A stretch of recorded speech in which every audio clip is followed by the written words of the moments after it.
राधे राधे दोस्तों, आप सब कैसे हो।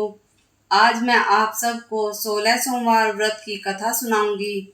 मृत्यु लोक में विवाह करने की इच्छा करके एक समय श्री भूतनाथ महादेव जी माता पार्वती जी के सहारे वहां भ्रमण करते करते विदर्भ देशांतर्गत अमरावती नाम की अति रमणीक नगरी में पहुंचे। अमरावती नगरी अमरापुरी के सदृश सब प्रकार के सुखों से परिपूर्ण थी। उसमें वहां के महाराज का बनाया हुआ अति रमणीक शिव जी का मंदिर था। उसमें भगवान शंकर भगवती पार्वती जी के साथ निवास करते थे। एक समय माता पार्वती जी ने प्राणपति को प्रसन्न देख के मनोविनोद करने की इच्छा से बोली, हे महाराज, आज तो हम तुम दोनों चौसर खेलेंगे।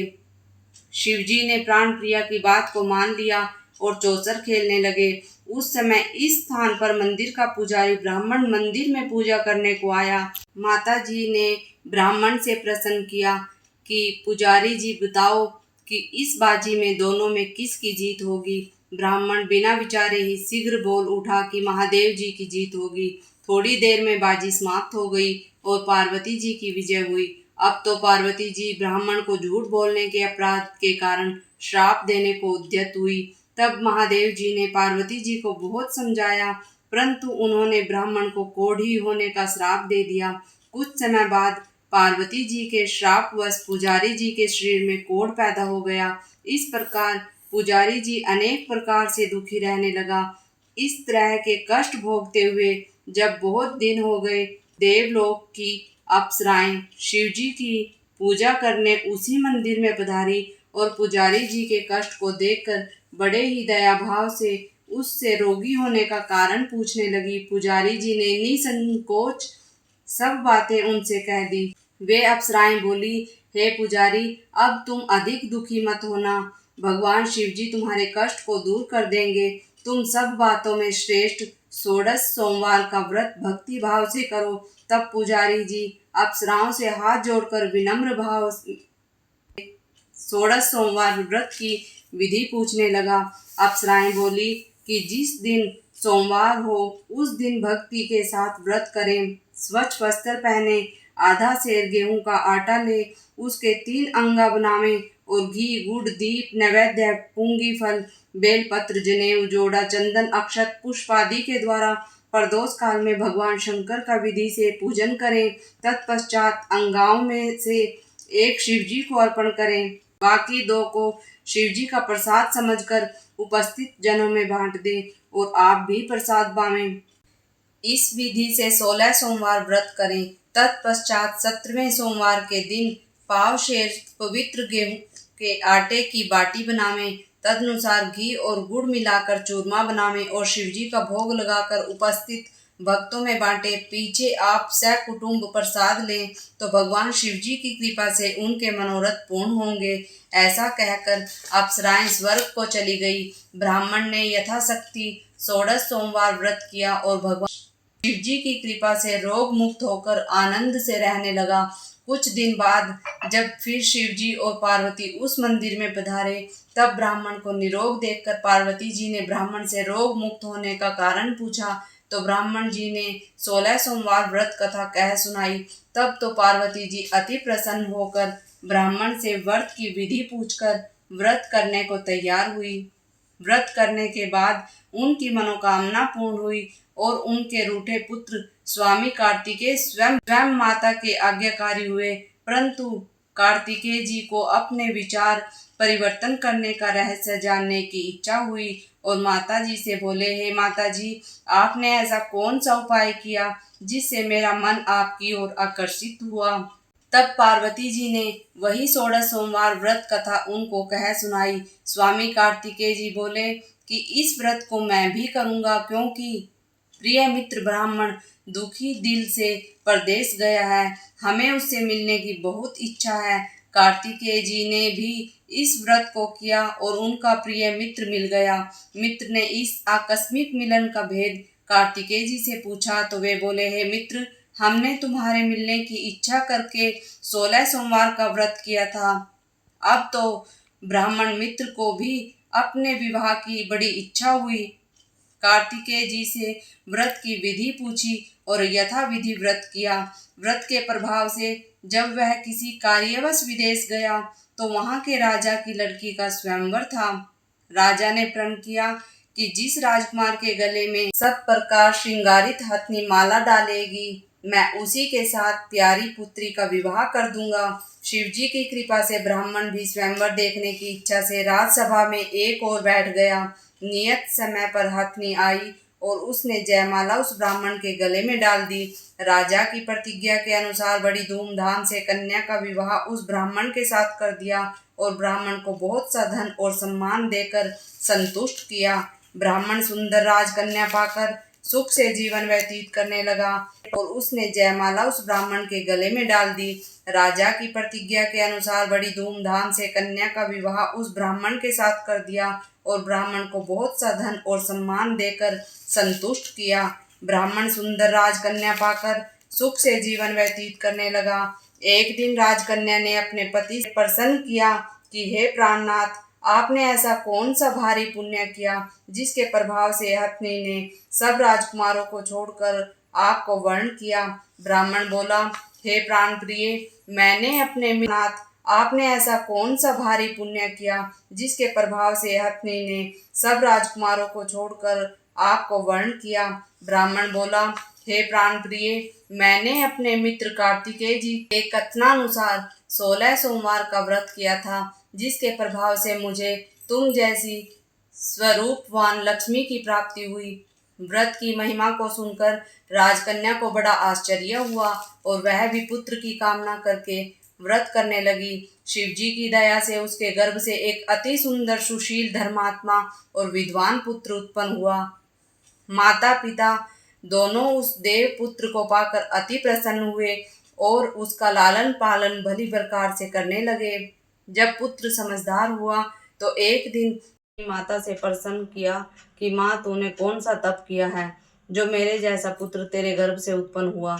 माता ने पुत्र का प्रबल मनोरथ जान के अपने किए हुए 16 सोमवार व्रत की विधि के सहित पुत्र के सम्मुख प्रकट किया। पुत्र के ऐसे सरल व्रत को सब तरह के मनोरथ पूर्ण करने वाला सुना तो वह भी इस व्रत को राज्याधिकार पाने की इच्छा से हर सोमवार को यथाविधि व्रत करने लगा। उसी समय एक देश के वृद्ध राजा के दूतों ने आकर उसकी एक राजकन्या के वर्ण किया। राजा ने अपनी पुत्री का विवाह ऐसे सर्वगुण संपन्न ब्राह्मण युवक के साथ करके बड़ा सुख प्राप्त किया। वृद्ध राजा के दिवंगत हो जाने पर यही ब्राह्मण बालक गद्दी पर बिठाया गया, क्योंकि दिवंगत भूप के कोई पुत्र नहीं था। राज्य का अधिकारी होकर भी वह ब्राह्मण पुत्र अपने 16 सोमवार के व्रत को करता रहा। जब 17वां सोमवार आया तो विप्र पुत्र ने अपनी प्रियतमा से सब पूजन सामग्री लेकर शिवालय में चलने के लिए कहा, परंतु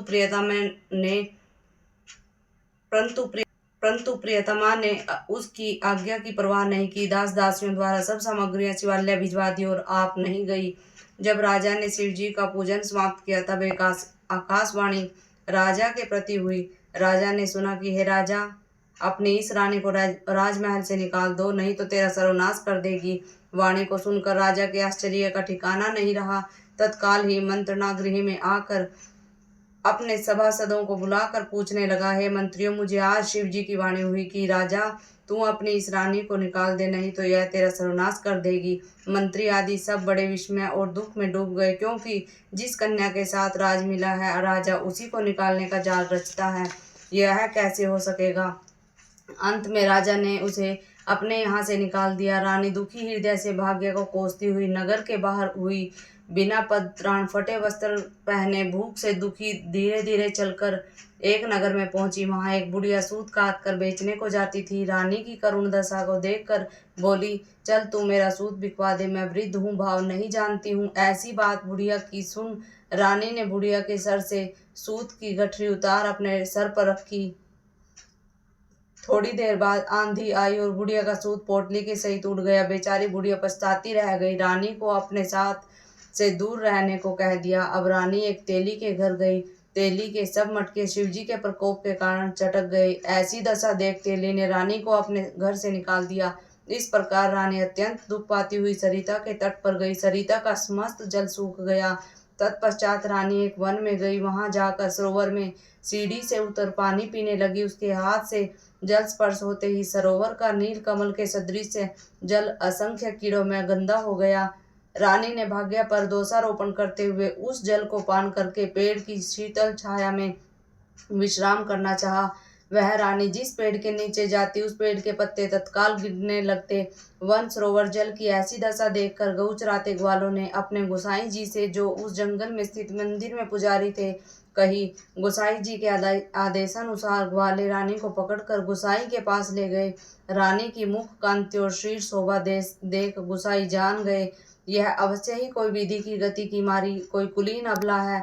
ऐसा सोचकर पुजारी जी ने रानी के प्रति कहा कि हे पुत्री, मैं तुमको पुत्री के समान रखूंगा, तुम मेरे आश्रम में ही रहो, मैं तुमको किसी प्रकार का कष्ट नहीं होने दूंगा। गोसाई के ऐसे वचन सुनकर रानी को धीरज हुआ और आश्रम में रहने लगी। परंतु आश्रम में रानी जो भोजन बनाती उसमें कीड़े पड़ जाते, जल भर के लावे और उसमें कीड़े पड़ जाते। अब तो गोसाई जी भी दुखी हो गए।